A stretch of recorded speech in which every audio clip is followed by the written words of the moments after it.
Hey, wandering creatives. Today I'm exploring the Symmetry Tool in Procreate because I can't be the only one that can never get things symmetrical on my own, right?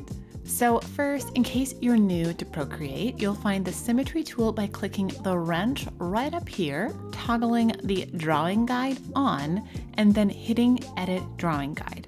This brings up a menu that has lots of fun little drawing tools, but today we're only going to focus on the Symmetry Tool, and you can see that you can adjust the opacity and the thickness of the guidelines using these slides here. And you can also click this options button to get into the different types of symmetry that you can choose from. And we will explore each of these, but for now, we'll start with the default vertical option, which is cutting the canvas in half so that what you draw on one side is copied in a mirror image on the other side. So let's get a feel for how this works. Now, I am keeping my example doodles really simple today because the focus is on using the tool. So a snowman is the perfect little demonstrator here. You can see that this vertical symmetry tool helped us make nice, even snowballs. Working on this face here, making the arms symmetrical, and then of course these buttons. So super simple and a great shortcut when you are creating symmetrical things like snowmen or trees or people. So now it's time to try the next symmetry option, which is the horizontal here. So again, we're going back to the wrench, drawing guide, edit drawing guide, symmetry, and then those options.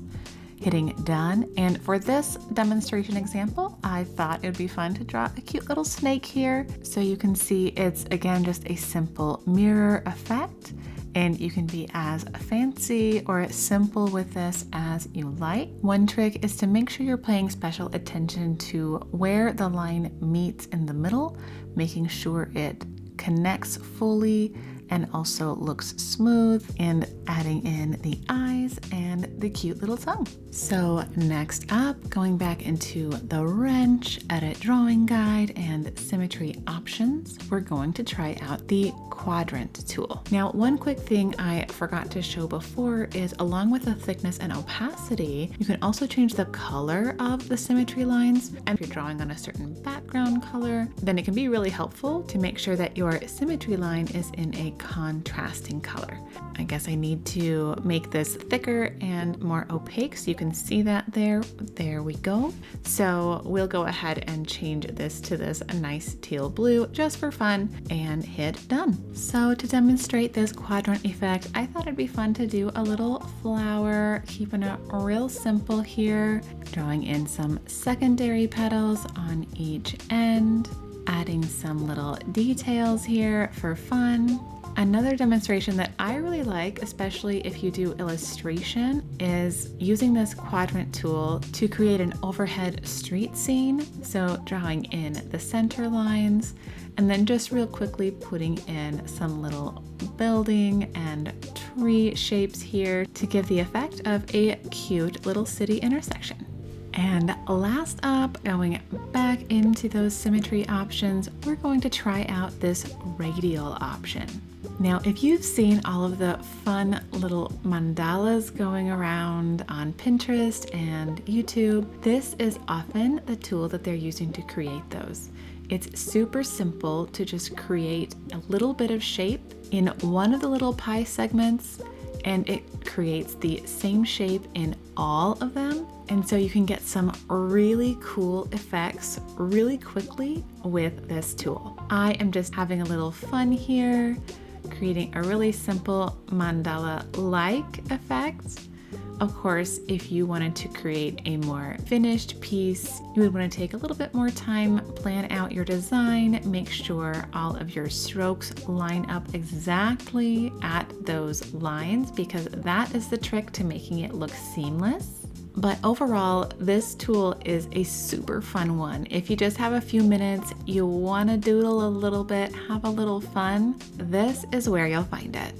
Now, I've of course been demonstrating each of these different symmetry effects separately just for clarity, but you absolutely can use each of these in the same piece. So for example, say we wanted to create a little holiday scene, we can do a quick little tree here using the basic vertical symmetry effect. Then we go back into edit and we can select a different one.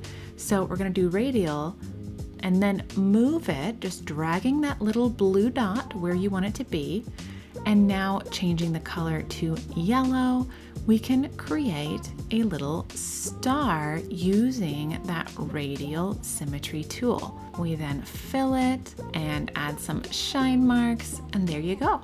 And then let's say we want to make a little present. Now, yes, you can create squares in many ways in Procreate, but one easy way to make a little present is to use the quadrant option. Again, dragging that down to where we want that gift to be, selecting a color. Let's go with a nice vibrant red. And then you just have to draw a quarter of that box, fill it in. Let's say we want our ribbon to be green. And again, if this was a real piece, you would of course likely be using layers, but for now we're keeping it real simple. And now I don't want the quadrant symmetry for the bow, I just want the vertical symmetry. So I drag that over there and we'll make our stroke a little smaller over here, draw in that bow.